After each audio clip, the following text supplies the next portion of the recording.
আমাদের দেশে হবে সেই ছেলে কবে, কথায় না বড় হয়ে কাজে বড় হবে।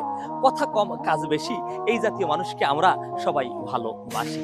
সুপ্রিয় দর্শক মণ্ডলী, ঘরে অথবা বাইরে, দেশে অথবা প্রবাসে, সরাসরি অথবা অনলাইনে, যে যেখান থেকে আমার এই ভিডিও দেখছেন, সবাইকে জানাচ্ছি শুভেচ্ছা এবং অভিনন্দন।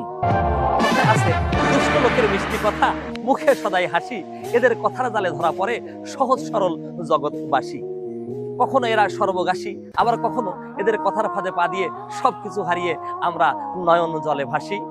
এরা কথা বলে নানান ইঙ্গিতে, নানান ভঙ্গিতে, যেন এত মধু নেই কোনো মনোমুগ্ধকর সঙ্গীতে। এদের হৃদয়গ্রাসী কথা বলে না যথা তথা। তবে এটা নিয়ে আমার নাই কোনো মাথা ব্যথা, আছে একখান কথা, সবাই এদের থেকে দূরে থাকবেন সদা সর্বদা।